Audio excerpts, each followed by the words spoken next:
Have you ever sat in the quiet after a love story ends, and the silence is just deafening? It's a heavy, confusing silence, isn't it? You replay every conversation, every choice, every moment, asking yourself, where did I go wrong? What could I have done differently? The weight of it all can feel crushing, like you're personally responsible for the entire collapse. It's so easy to spiral into a cycle of guilt and self-blame, believing that if you were just a little better, a little wiser, or a little more patient, things would have worked out. You start to see the ending not just as a sad event, but as a personal failure, a reflection of your own inadequacy. This narrative can be so convincing, so loud in your head, that it drowns out everything else. In those moments of deep introspection and heartache, I found myself turning to Jesus, pouring out all my confusion and pain.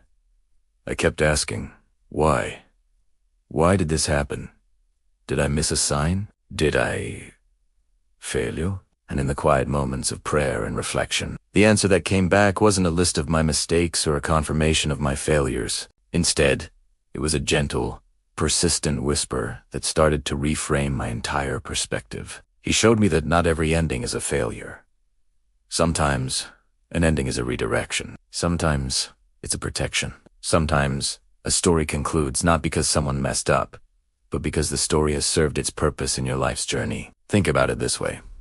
A chapter in a book has to end for the next one to begin. If you stayed on the same page forever, you'd never experience the rest of the story the author has written for you. In the same way, some relationships, even beautiful and meaningful ones, are meant for a season. Teitichos.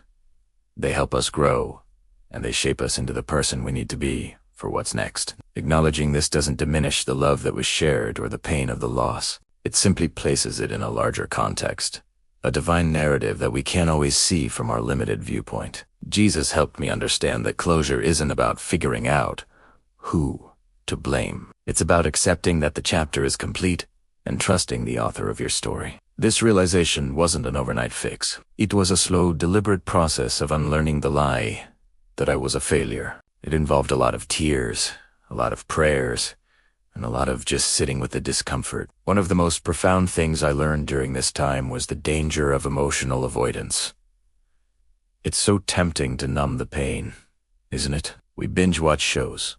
We throw ourselves into work. We fill every quiet moment with noise and distraction, anything to avoid feeling the sharp edges of our grief. But I heard this soft, clear thought in my heart one day.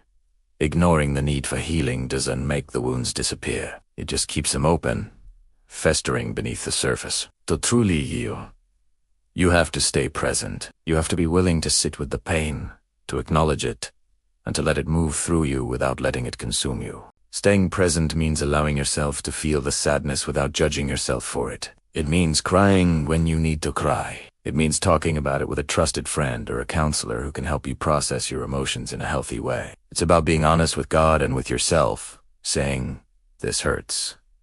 I'm confused." You feel lost. And in that vulnerability, something amazing happens. You create space for God to come in and do His work of healing. He can't mend a heart that's closed off and guarded, but a heart that is open, even in its brokenness, is a heart He can restore. It's like a physical injury.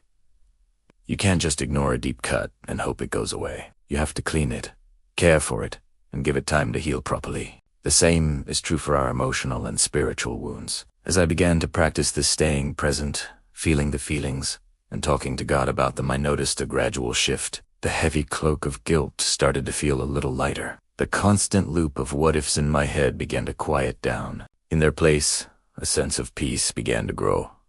A peace that didn't depend on my circumstances or on having all the answers. It was the peace that comes from surrender, from handing over the broken pieces of my heart and trusting that the Master Weaver could turn them into something beautiful. He started showing me the good that came from that season, the lessons I learned about myself, about love, and about His faithfulness. I began to see the strength I had gained, the compassion that had deepened within me, and the new clarity I had for my future. This process of restoration is not about forgetting the past. It's about integrating it. It's about looking back not with regret, but with a newfound wisdom and gratitude. You start to see the person you were with, not as the source of your failure, but as a part of your journey that God used for a purpose. You can begin to genuinely wish them well, releasing them from the debt of your pain and forgiving them, and yourself, for any hurt that was caused. This is the ultimate freedom. It is the release that comes when you stop trying to rewrite the past and start embracing the future that God has for you. You realize that your value and your identity were never tied to that relationship. Your worth is found in who you are as a child of God,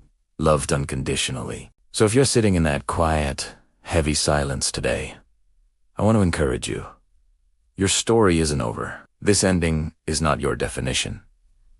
Take a deep breath. Allow yourself to feel what you need to feel, but don't set up camp there. Invite Jesus into that broken space. Be honest with him. And then practice staying present. Resist the urge to numb out and instead choose to show up for your own healing journey. It might be slow and there will be hard days, but I promise you, restoration is on the other side. A new chapter is waiting for you. One filled with hope, purpose, and a deeper understanding of a love that never ends. You can release the past and step into the fullness of what lies ahead. Thank you so much for spending this time with me. If this resonated with you, I'd love it if you'd like this video and subscribe to the channel for more conversations like this. You are not alone on this journey. See you next time.